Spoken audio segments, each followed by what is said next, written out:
I think there's a route for Chris Doty to win, but he would have to really get his act together here in the summer. And the reason being is that, as I was just explaining, if you're unenrolled, you can vote in either primary. So we know who the Democratic nominee is going to be. Why would I want to go vote for Maura Healey when I know she's going to win? That you can vote.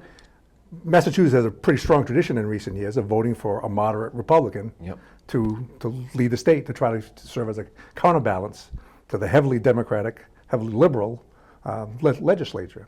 So Chris Doty has an opportunity there if he can swing enough wealthy, conservative suburbanites to go vote for him.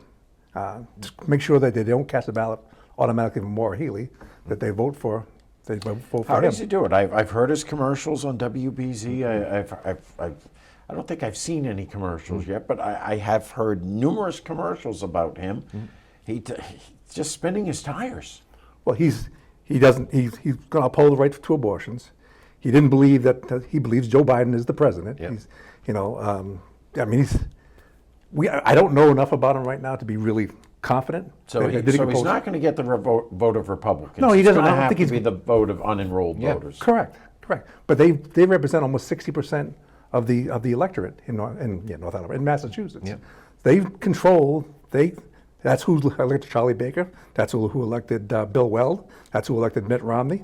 That's who elected Paul Cellucci. All those people were elected because those unenrolled voters wanted to have somebody who was not a liberal Democrat. I mean, we've only elected one liberal Democrat in 20, 30 years.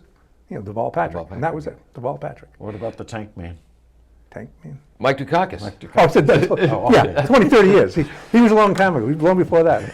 No, you just, Michael, you just listed a number of Republican candidates who I voted for. I did too. Voted for because I am a lifelong lefty and a progressive, but I know a one-party state is a problem. When 86% of your legislature is Democratic, if you were Republican and gave me any reason to vote for you, I would vote for you in a desperate attempt for some ballots. But I will say this, after the Republican Party has embraced Donald Trump so much, I will never vote for another Republican again as long as I live.